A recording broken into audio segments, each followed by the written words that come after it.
Hello, everyone, and welcome to Court of the Rings here on twitch.tv/LOTRO stream, youtube.com/Lord of the Rings/live, and facebook.com/LOTRO. Hey, I really appreciate everyone being here today. Thank you so much. We've got a special show for you. We have got an interview here, a bit of a Q&A, where we're going to answer your questions, get to as many of them as we can. I can't promise we're going to have an answer to every one of your questions. You know, this stuff is going to be a fast fire thing, right? So we're kind of answering off the top of our heads, doing the best we can to make sure we get you accurate answers. But if you ask something we just don't know the answer to, we'll probably just let you know that. We also appreciate everyone being well behaved in chat today. We do have a couple of moderators as well who will be helping to keep things clean. So without further ado, let me get you some introductions here. First off, we have got DrOctothorpe. How you doing? Hey, everybody.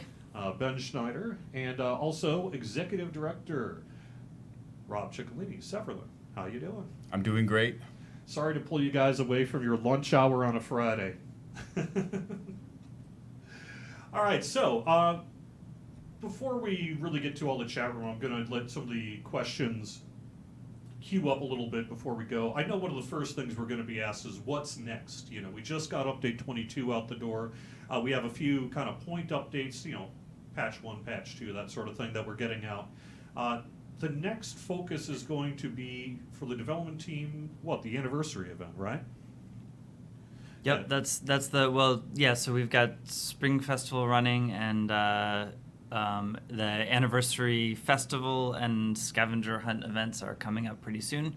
It hopefully shouldn't surprise anybody that there will be a year 11 added to the 10 years that came before, and we've had fun setting those up. Yeah, absolutely, and that's actually, if I recall, most at least what some of the team is currently working on right now. Yes, absolutely, right? yeah. All right, good mic 2, good mic 3, good. So this microphone is. If you wonder why I'm having to speak so close to it, it's a very close mic. Normally I don't use it for the live stream, but I needed 3 mics today. So that's why I'm kind of swallowing the mic, as it were. So I really do appreciate it. All right, let me get started with a few of the questions here. You guys are already filling up my chat room. If I need to, if it gets too crazy, I will go and slow down the chat, but hopefully I won't need to do that.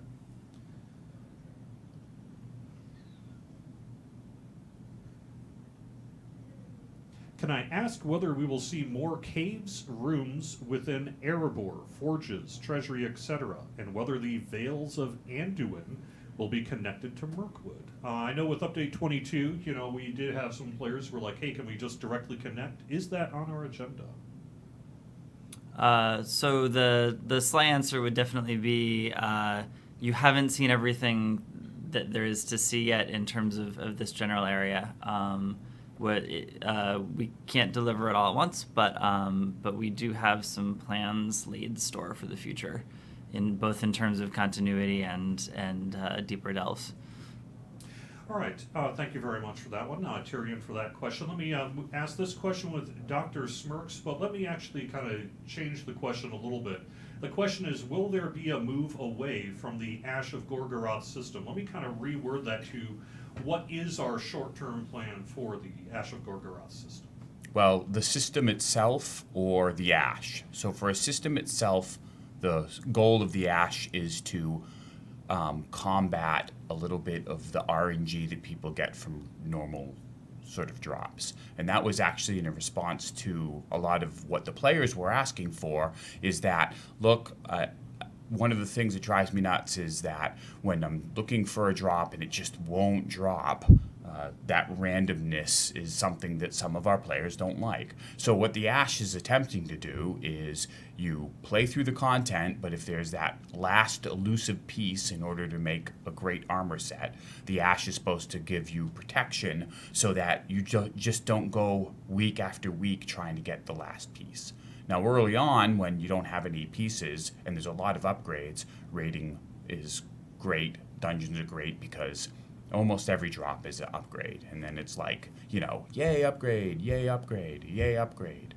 But for some of our more experienced players, if they're working on their main or maybe an alt and they need that one last piece and it just won't drop, eventually they know that they will be making progress towards whatever of their last piece is in terms of the Ash system.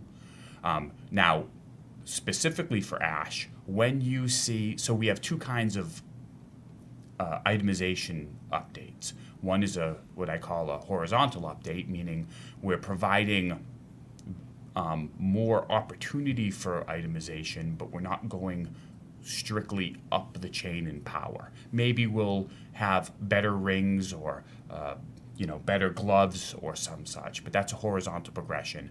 When there's a horizontal progression update, we'll continue using the same Ash.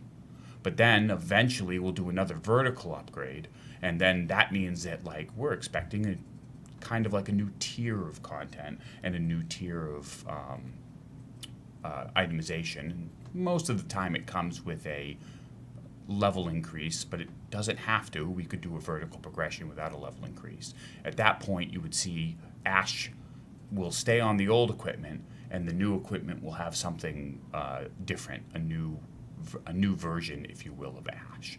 So, do we intend to drop the Ash entirely and leave the players sort of beholden to RNG? No, that doesn't mean that we won't sort of listen to suggestions on how to make Ash better, but we don't want to just go to a straight RNG system, because the whole point of going to Ash was to sort of respond to these player comments on how do we combat RNG. Very cool. All right, kind of a basic question, one that we get fairly regularly. Will there be more races to play? I'm pretty sure we don't really have anything to announce on that today, but want to comment on that at all? We haven't ruled it out. That's the simplest answer. It's entirely possible, but there's nothing to announce. It's a lore issue too. One of the things is that not only does it have to be a race that's found in lore, and it has to offer something different, but it has to be a good guy race. That's the game is not going to delve into a full playable PvE monster races. We're going to keep the monster races to sort of PvM. Right. Sure. All right, Mohawk Pandy, and I believe this one comes from our YouTube page, says, are we going to revive PvMP? What are our plans for PvMP? I knew we were going to get this question, so I wanted to get this out of the way now. What are our plans for PvMP in 2018? Well, right? yeah. I was going to say reviving suggests that it's knocked out or dead or something, and we don't feel that is the case. PvMP always requires balance because we keep changing the balance of the PvE game, and that generally trails a little behind. Sometimes we are right on the clock in terms of keeping up with that balance, and sometimes we fall a little behind. But we have not abandoned any plans to try and keep balance somewhere in the good spot. Right. Our current challenge there is that in order to balance PvM, essentially, we kind of have to balance our classes. So as they can see, all of our classes are getting balance passes, and unlike and we're trying to do that by doing sort of across the board adjustments to the classes to start. So there will be a lot of changes, maybe 3 to 5 for each class, that will slowly bring them into alignment with each other. We don't want to try to do full class passes because it threatens to do a pendulum effect where we overcompensate. So once the classes are balanced, it will be easier for us to address PvM, because right now, if we ask, well, who are you having trouble with, every time a monster player hits one of our, like a hunter with full DPS, now that we've adjusted them, that's a different question as to can you deal with a burglar or Bjorning. So I think that has to happen first, and right now, because I don't want to criticize our own company, but because class balance has languished for so long, I think that it's going to be a harder job the first passes are going to be harder because we're doing a lot of DPS testing up front and figuring out, okay, where exactly are all of the classes. So, and then the later passes will be easier because they're going to be more fine-tuning and we'll have all of the information already in place. I mean, the amount of information we've gathered already is like just a large amount, you know, of wiki pages, of DPS testing and mitigation, and then like, you know, how are the best players gearing and using these classes. So I think, you know, to kind of summarize the answer, 2018, we are going to be doing quite a bit of focus on those resources for class balance. We probably will do some PvMP tweaking, but I would not expect to see a big overhaul of monster players, at least in 2018. No. Yeah, and even the balance, as Rob said, has to follow after the creep balance has to follow after the freak balance, because otherwise it would be washed away and need to be rebalanced anyway. Okay. DeWolf asked the other question that I knew was going to come because it happens every single week. So why don't we get that one out of the way? DeWolf over on YouTube, when is the 64-bit client coming? What's the status of our 64-bit client work? So it's on hold right now because there is a number of... Okay, I'm going to get into some nitty-gritty stuff that will probably bore you, but as Windows continues, things... utilities and Windows and operating systems go out of date and no longer become supported. And when that happens, we have to go back to our well-designed but old architecture and make sure that it's up to date. Right now, for instance, we have to do SQL work on all of our SQL databases in order to bring them sort of up to modern standards. So the 64-bit client kind of got put on hold, not because I made it less of a priority, but because an actual functioning game is a higher priority from the back end. The problem is that if we do our work right, you'll never see a change. So it's a hard thing to talk to the players about because they're like, why are you doing all of this work? Where's the 64-bit client? And my answer is, well, we have to do some infrastructure work in order to keep the game running and supported properly. Now, the good news is because our players have been fantastic and have done a really good job of supporting us, we have expanded the team and are continually expanding the team and bringing in another engineer. We do hear that like the players are all have communicated to us that the progression of our tech debt is something that we want to address. So, hey, you know, you're playing the game and loving the game, and we're expanding the team in order to increase that. So, but hiring an engineer is a long process. I wish I could magically find the right person tomorrow, believe me. But going through the hundreds of resumes and screening, it just takes a long time, and we haven't really found that person yet. We're in the process, and when that happens, we'll have more resources to work in parallel on some of these things. All right, awesome. Thank you very much. Question from Martin Garner. Do the devs have plans to update fellowship maneuvers? That's something that comes up while you're in groups and in combat, but really hasn't been able to get a lot of attention in recent years. Yeah, we're aware that they've fallen behind.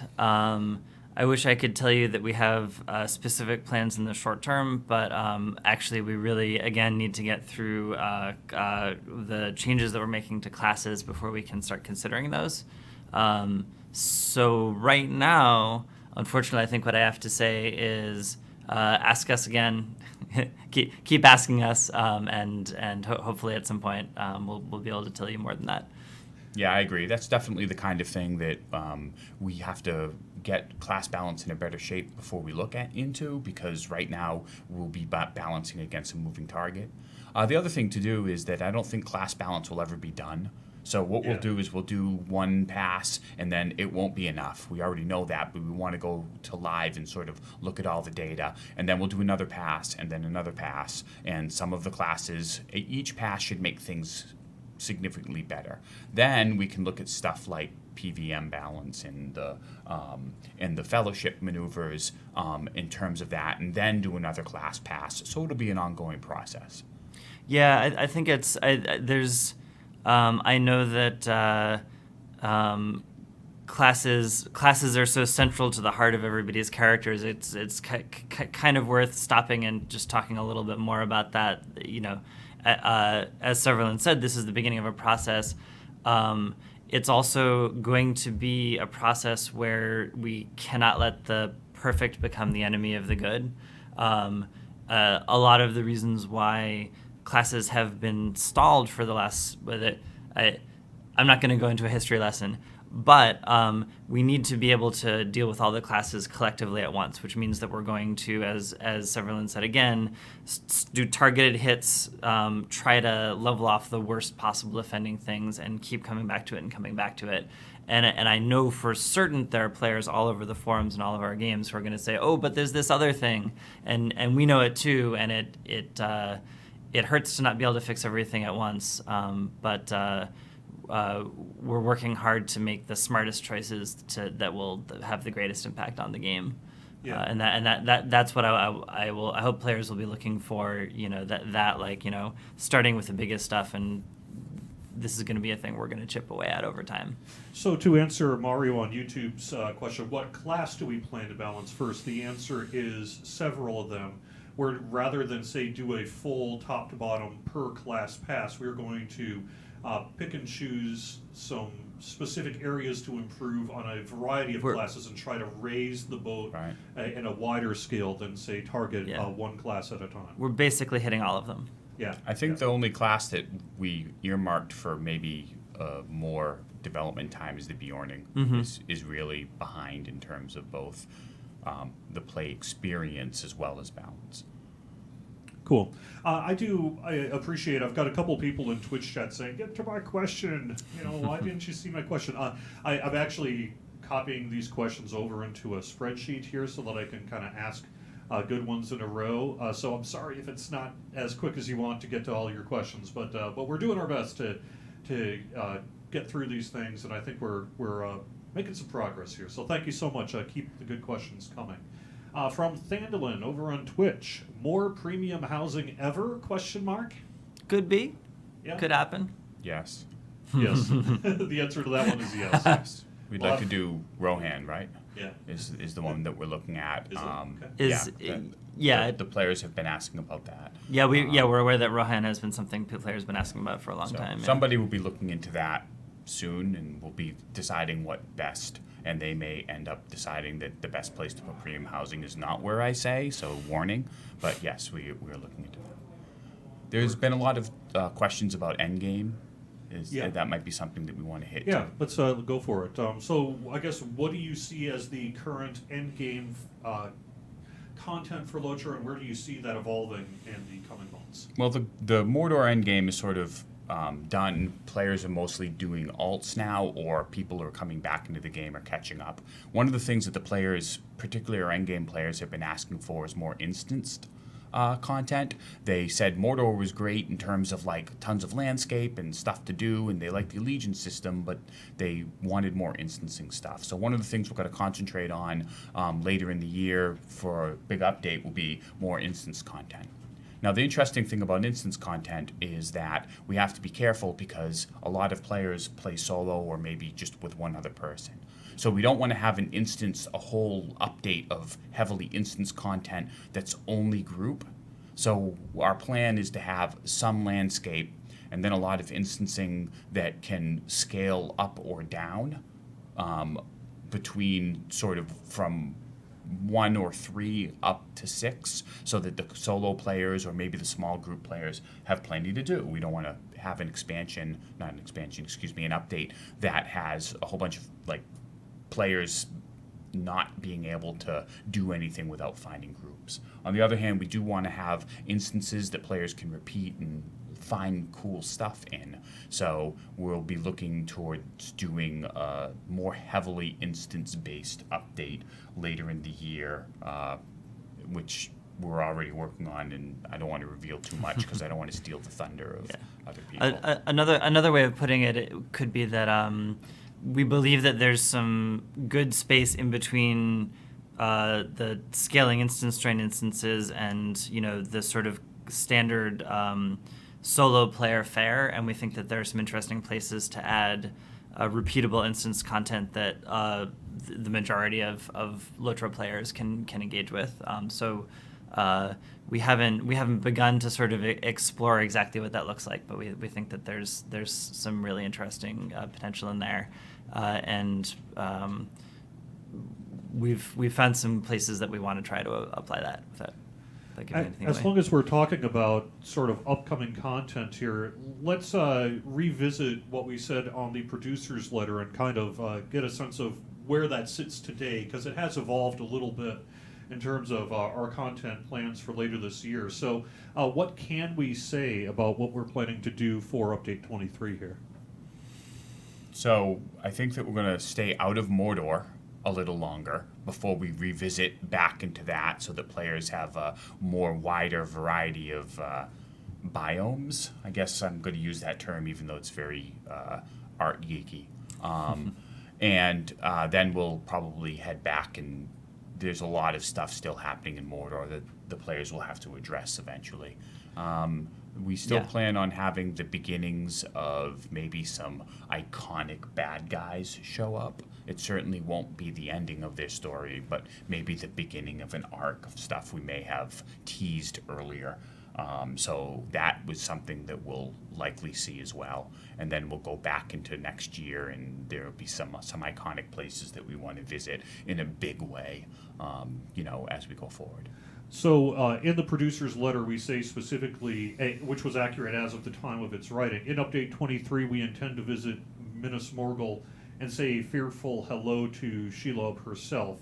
Is that still the case? No, so Minas Morgul will be the one after it. We may see the beginnings of a Shelob this year. We'd like to, and start sort of her long-term story and her impact on the current world as we're telling it. But Minas Morgul will be pushed to 2019. Into 2019, so that we can do some big stuff with it. It's such an iconic place that I think it deserves a lot of big attention. Cool.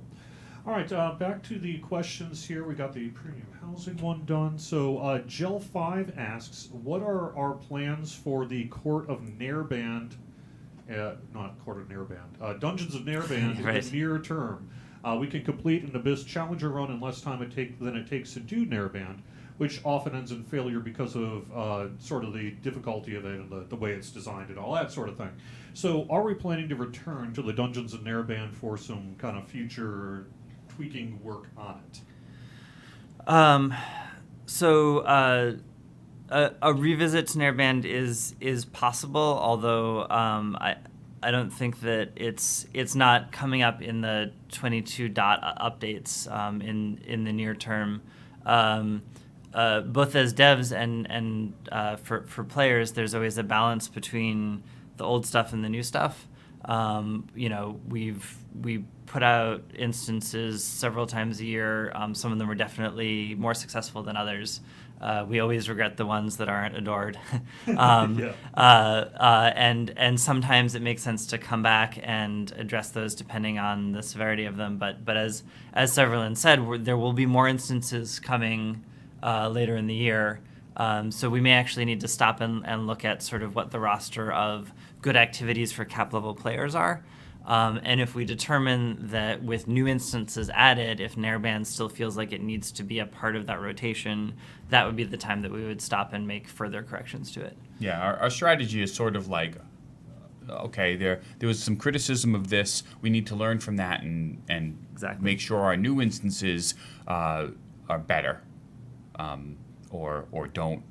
Or offer another type of experience that the players who didn't like previous work can do.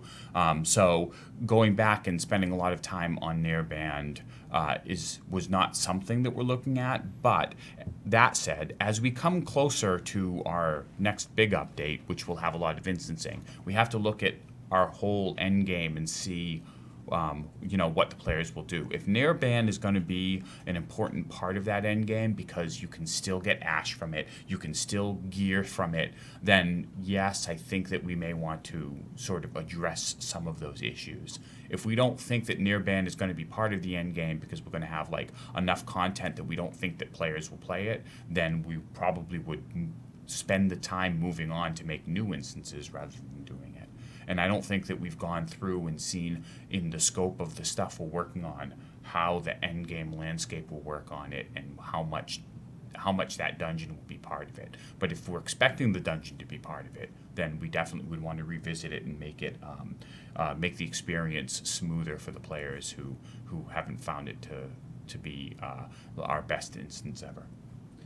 I do want to call attention to Facebook chat. Somehow the folks on Facebook, I think there was a chat question about whether we were going to console, and maybe the rumor thing went out of control there on the Facebook chat. We have not announced anything about going to console for Lord of the Rings Online. I just want to, because I see a bunch of comments like, where did they say that? Where did they say that? We didn't say that. I'm not sure where that's coming from in our chat room. Let me hire an engineer to work on our current infrastructure and get 64-bit clients out the door first before we even consider moving over to other platforms. Yeah. All right, Planetary. So that raid later this year, will it be multi-boss or one boss? Have we set that one down? That is not designated yet. Find a forum thread and tell us what you want it to be, and we'll listen to that as we continue to plan out the details. I think that we can say that the next update will have more dungeon content and the raid content will be lighter. And then the content after that will go back to sort of the big, sort of long-term heavy raid. The other thing we'd like to do is add some group content to some of our festivals so that the people can jump in and get some grouping there. Scaling so that you can participate as a group or maybe, as solo or in a small group as well, so that as we're updating the festivals, players can participate in the festivals in different ways than perhaps they previously could. One of the reasons we like that is that with a festival, people of all levels can participate. So it's not just endgame, and there are people that like to play characters that aren't at endgame. So it gives grouping opportunities at sort of all levels. Sweet. All right, John, over on Facebook, will we see Hobbit content related to the resignation of Christopher Tolkien? Our license terms have not changed in terms of what we can do. They have not. So the really, really simple way to look at this is our license is with Salzance or Middle Earth Enterprises. The division of available intellectual property between them and Tolkien Estates has not changed. So there would have to be a pretty big announcement that would happen before anything like that was available. That's not just a box that opens for us. Yeah, I would love to sort of speculate on what's going on, but we just can't. It's not. Yep. It would be bad for us to do that. Well, to answer the question, we do not currently have access to the Hobbit. No, that would be a whole separate license. It's not just something that became available to us. All right. We're excited as everybody else to see what becomes available to the world in general as those things develop. All right, Lariana has positive comments to say about the Lonely Mountain Fiddle. Really appreciate that. First concert tomorrow. Nice plug there, using the sprightly fiddle. Any plans for more instruments? Yeah, there might be some more instruments coming. We like instruments. We want variations on instruments, and we have another instrument in the works, in our minds that we want to bring to the players that I don't want to comment on until we're further along in the development of it. All right, Julian, could we possibly get alternative ways to get trait points so we don't have to go to places like Moria, Western Rohan, Central Gondor on every alt that we are currently running? Yes, we're aware of the problem. There's a design considerations and how best to solve it.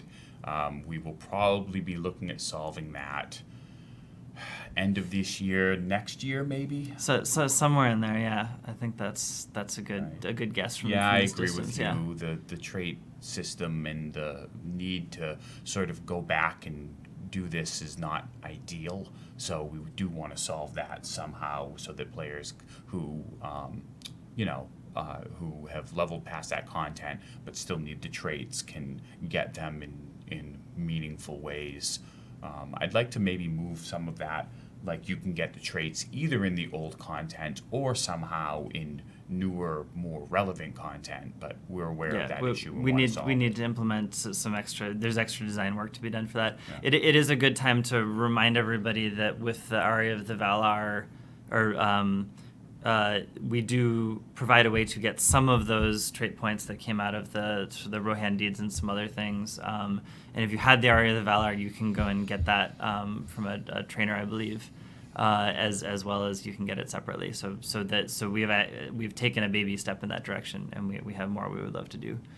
I like the Facebook chat is saying we need to have a piano. I can see bringing a piano out of your backpack, right? Yeah. Okay.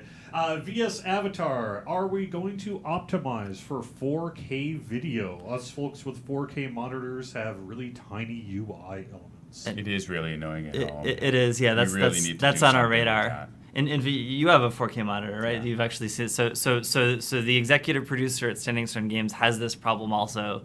We can leave it to everybody to imagine how much urgency that's going to get. To be fair, my understanding is it's not an insignificant engineering task to do this. It's definitely not flipping a switch. It's definitely not flipping a switch. There's some technology that we need to add. Old games have old UI technology. New UI technology does a lot of scaling from the get-go. We have to add some of that back in, but I would say stay tuned for that. Yeah, the sad thing is that we have like 70% of the UI scales, right? So it's that needs to. This is the kind of thing that, as a executive producer, I could easily derail the engineers to work on when they should be doing, because it annoys me too. When they should be doing some infrastructure work that is necessary for the maintenance and safety of sort of like the back end game. Sure. All right, Lapchus Kitty, there was some talk on the forums about releasing the Update 22 soundtrack. Could we possibly get a soundtrack release of that? That is actually something we had some discussions about this week. Stay tuned for more information on that. We're kind of working out the best way to get that to you. I think we might end up putting that on YouTube here in the relatively near future. All right, Arid, what is happening with the armor sets? How are decisions made, and how can we affect them more effectively to avoid things like mastery stats on tanking Cappy and armor set bonuses of 2, 4, 5 items? Basically, with Mordor, there were some complaints that maybe we misstatted some of the armors that were based on certain classes. And so Arid has two questions. Are we going to be adjusting it? And two, how can they have a better role in determining what armor gets made?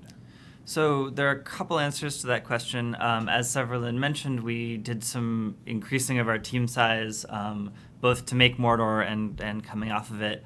The great thing about adding to your team is that you have more people to help out. The downside is that sometimes there's some learning curve for the people that we bring on. So we are learning and getting better at this kind of thing with every milestone and every update that we make.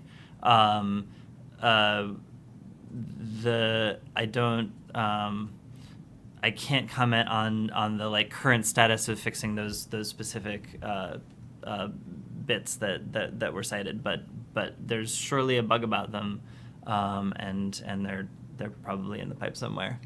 The current armor will more likely get replaced with Right. something that makes more sense rather than quote unquote fixed, because we're always looking for, ways to have compelling new gear.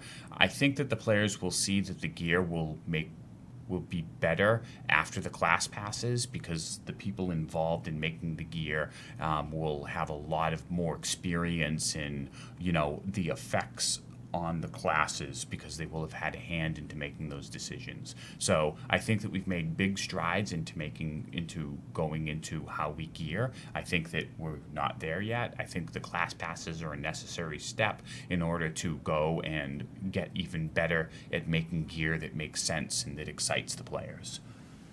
Okay, great. Quick answer. someone who is the person on the left, that would be DrOctothorpe. You are the lead designer for LOTRO here. All right. Tyler asks, I believe this one's from Facebook, but it is something we get on the forums a lot. What are we doing to combat gold spammers in game? We have got a lot of world chat gold spam going on, and our customer service teams have been working pretty hard on that. We did do, say, a chat update for 22 that we are doing further tweaking on, but what else can we say about our efforts to combat gold spam? Well, we added filters. We have been combating this behind the scenes by, targeting the IPs, but in a world with a free and wide open internet, it's very easy to redirect things in a manner that gets around those kind of restrictions, especially when we don't want to end up preventing legitimate players from coming and playing the game. So step one was putting in filters, but now we have to fine-tune what's in the filters and sort of go through that, and having CS to have a chance to look at the gold spammers and look into that. And this is another issue, right? Is that our devs and artists aren't the ones that have to create technology, it's the engineers. So there's an engineering bottleneck, and when you look at it, it's like, well, 64-bit client or gold sellers, bringing up our infrastructure or gold sellers. So this is the reason that we're trying to get another engineer in to be able to turn around things for this more quickly. Yeah. Do the engineers play the game? Yes, they do. Yes, they do. Yes. Ghost of Me, my question is, will the legendary item system be reworked, streamlined? I also see someone asking, will there be new legendary items with the next update? And let's see. There was one other one that I've unfortunately lost right now. But let's talk a little bit about legendary items. What are our plans for them? Wow, we're not really getting any softball pitches No. today, are we? Nope. So the legendary system is.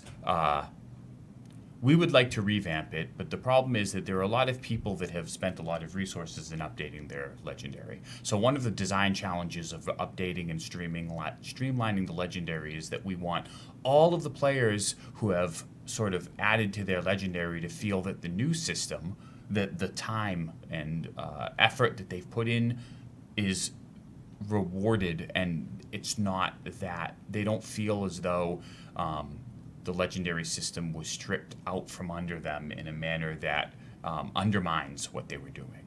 So we do want to redo the legendary system. We're looking for ways to do that, and keep the legendary feeling good. Yes. Both in terms of play and in terms of progress that you've already made. Yeah, it's the of course as Tolkien nerds, we all want the legendary items to feel like the promise that they're based on. So we have the challenge of we want this to be a timeless weapon that you name and you have by your side all the time.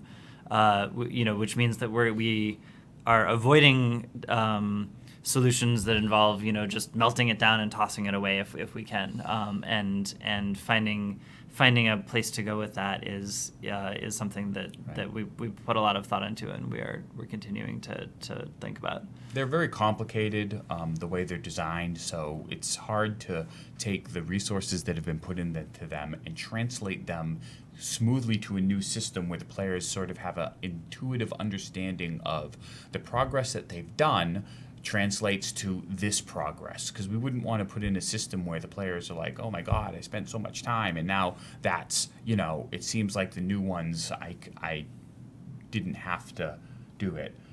So I don't think that we're beholden to making it exactly as long. I mean, old systems tend to get put by the I don't want to say put by the wayside, but there are times when accomplishing things as the game progresses becomes shorter. Yeah.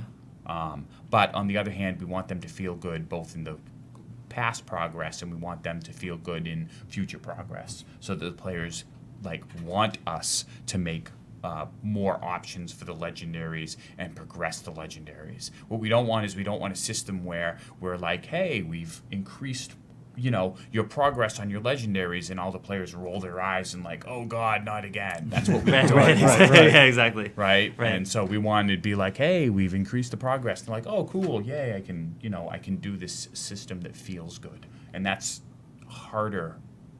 If you notice a distinct lack of details on how we would do that, it's because it's a really hard problem to solve in execution over, best intentions. So we'll probably look at that as our next big system after. So we'll do like class balances, and then we'll see how the class balance stuff affected things in terms of where the legendaries are in the PVM, and we'll tweak the legendaries for the class balance. And then our next big system will probably be, what are we going to do? How are we going to revamp the legendary items so they feel better, and the players who have legendary items still feel that their weapons are cool, and that this weapon that has been alongside with them throughout the whole story is still their weapon, just maybe not as annoying. We feel like there's so much potential for these to be just sheer fun again. But the challenge is that we have to get from where we are now to the place where things are fun, and that's just some hard work on our part, and we will be bending our noses to that. All right. Roycon, when is the fiddle being released? We said there were 4 of them, but we've only released 3. Do you remember where that last fiddle's being released? I think it's soon, right? I want to say you should keep your eyes on the anniversary event. Yeah, that's what I was going to say, too. I think that's right. I'm going to stop just shy of promising that, but I Yeah. think you should keep your eyes on the rewards you can get out of the anniversary. All right.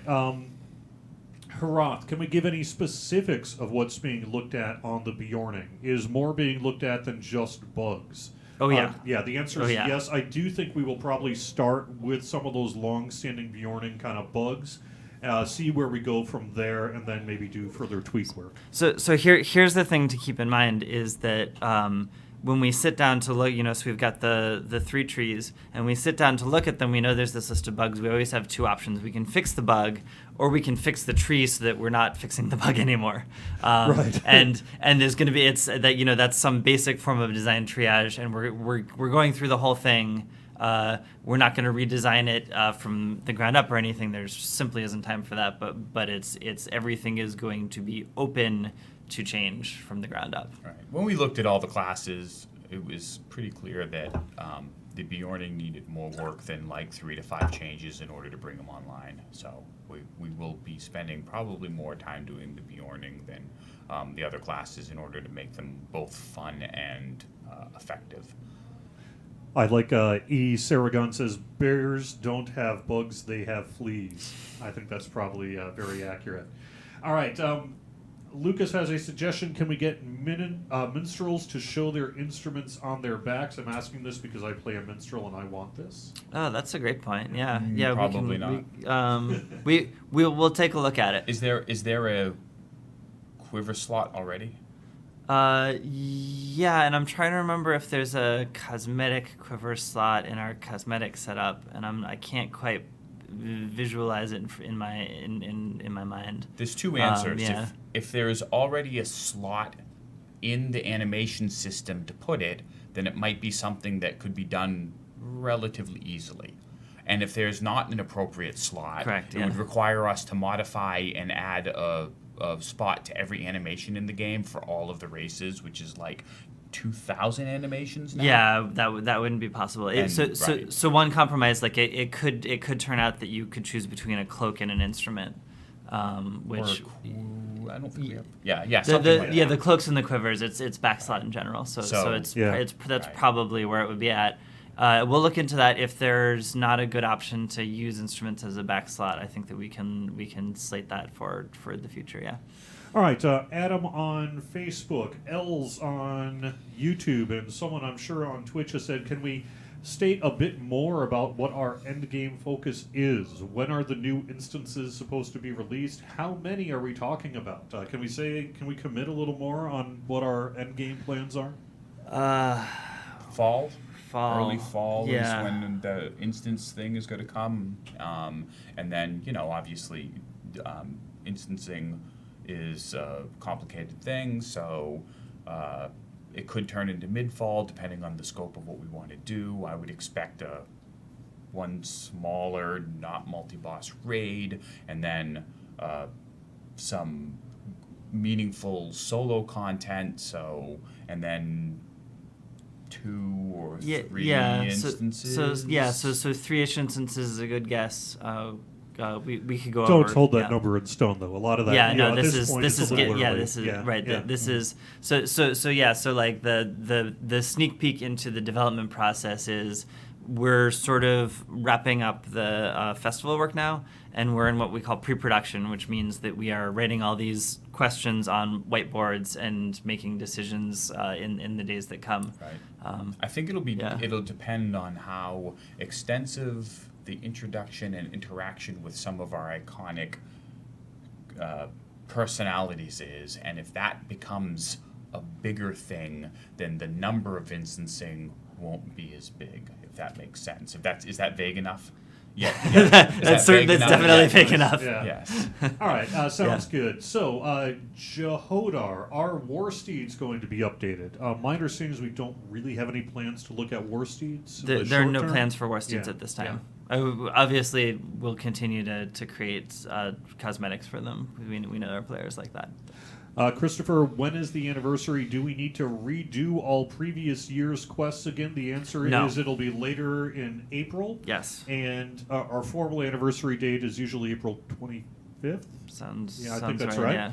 And you do not need to rerun the stuff. It'll save your progression from where you left off. And there will be a new tier for the 11th tier here. Can we scale up the Rift to level 115? Many people adore this classic raid. Is that something that we've given any thought to? So scaling up a whole raid is a lot of work. We do have an alternative in the works. Severlin mentioned that we are producing some festival content, and one of the things that we're working on for that is that we pulled one of the bosses out of the Rift, and we recreated it as a scaling instance that will be playable during the summer festival. I think that one of the things that we're looking at is how expensive is scaling up old content. You'd be surprised how expensive it can be.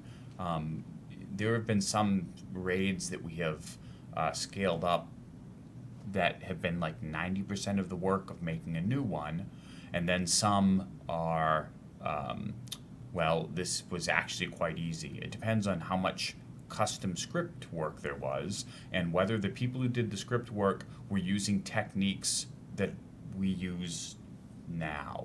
Because there's a lot of ways to do things in our games that we don't do anymore. So if we have to redo all of the scripting for the raid in order to update it and then rebalance it and then re-itemize it, and what ends up happening is someone has to go in and figure out how the raid worked before, and trying to figure out the logic of someone else sometimes takes more time than you would think, and it's just easier to make new content. Not 100% easier, because there's a lot of art and stuff that can be reused, but like 80% of the time to make a new raid. And at that point, it's like, well, why aren't we just making a new raid? It's not clear on some of the older raids in LOTRO, however. We haven't done the due diligence of how much time will it take, and that's something that we're definitely looking at for both this update and the into next year. Do we want to bring back some of these classic things at max level? Because it's the good news is if we can do it at less of a cost of a new raid, it's a good way to expand the end game.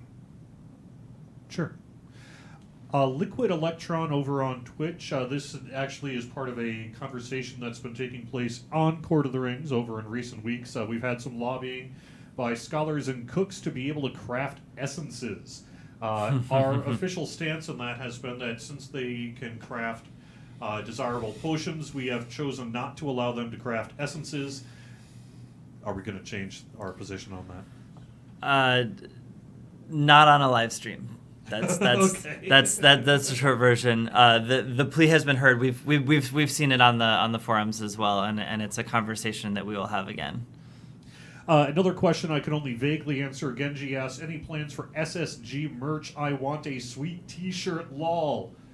We have had discussions about what we might be able to do there. There's, processes and agreements and that would need to be signed off on, but we have given that some discussion, and that hope maybe is something we're going to be continuing to discuss in the relatively near future. Tree Fort Maniac 7, that's an awesome name. Will we ever be visiting the Tower Hills and the Scouring of the Shire? Well, yeah. Yeah, that's on the roster. So I've pointed this out online and print fairly recently, but that actually, there's a lot of ground to cover before we get to the Scouring of the Shire. If you go back and you can be fooled because the books cut there fairly quickly, but that's after an entire journey all the way back from Gondor all the way back to the Shire, and there's a lot for us to cover.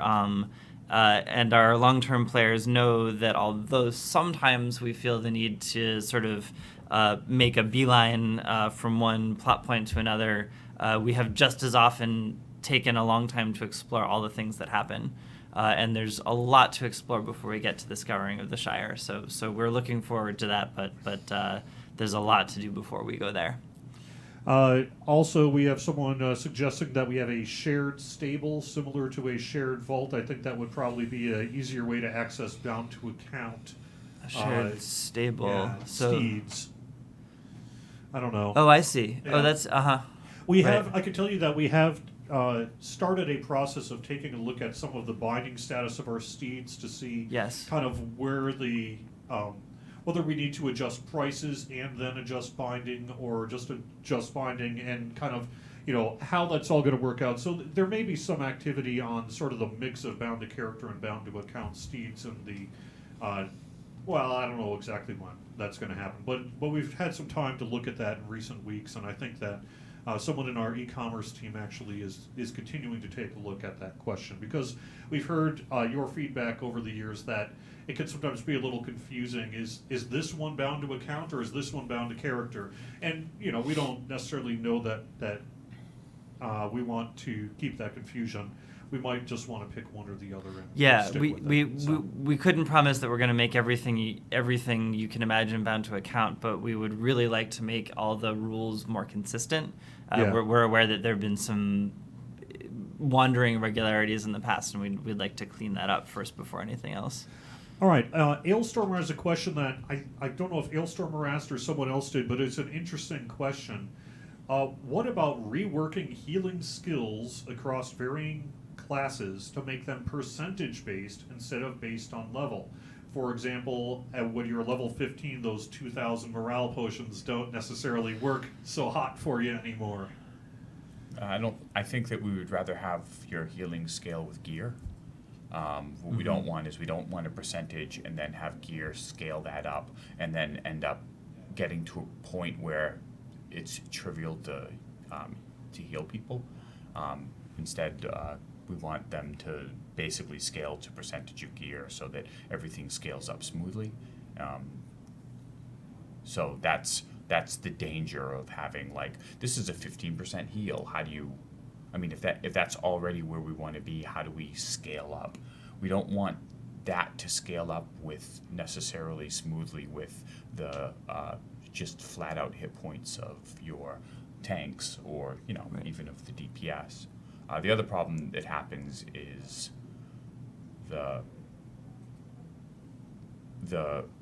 there's nowhere to go. Yeah. The scaling of the tank hit points. So hit points can act as a buffer to time to kill. But if you scale healing percentage to hit points, what ends up happening is there's always an immortality line of how much damage can a character take while someone is healing them. And if it's percentage based, then that immortality line scales with the tank hit points, and we no longer can use the tank hit points as the buffer of time to kill. So tank hit points are sort of like, how fast does your healer have to be to keep the tank up when something bad happens. Hit points increases that. As soon as you go to percentage healing, the hit point increase also increases the immortality line, and you have sort of a double thing, and you lose a tool in providing the healer more time to do their job, but increasing the immortality line. Am I getting way too design? So the non-stat nerd version, the version of that is that it's more complicated than that, right? But that we still have the goal of getting rid of places where the progressions have just fallen short of modern play. Yeah. All right, we're almost done here, so let me make this our last question probably. Alyssa P. asks, can we pass on thanks to Lansu EV for the secret stone puzzle? Can we see more of that kind of thing in the future? Maybe, yeah. We had a blast watching our player base grapple with that one. It was a lot of fun to kind of get to see everything unfold and all the collaboration and glee and of course victory shots of the rewards online. So we think that kind of thing is good for the community. If you're into it, you can sort of follow along, contribute to the mystery of it all. And if you're not, you can wait till it's all done and kind of go to a wiki page and just follow the directions. So it's kind of a win-win in terms of things. So we do like that kind of sort of community puzzle, if you will. Great. All right. Well, thank you so much, Sev. Thank you so much, DrOctothorpe, for joining me here on this Q&A today. I think I wore your voices out asking a lot of questions, but at least according to my tab here, we got through somewhere in the range of 30 questions there, so that's not bad for an hour-long live stream. All right. Thank you so much also for watching in chat room. I know we had a full Twitch chat, YouTube chat, and Facebook chat here today. This stuff will be archived and put on our Twitch page and on our YouTube page, so stay tuned for that. It'll be later this afternoon. I've got a few meetings I have to do after this, so I can't do an immediate turnaround on it, but it'll be out by later this afternoon. All right, thank you so much again, and say goodbye. See you guys. Bye. We'll see you soon. Thanks.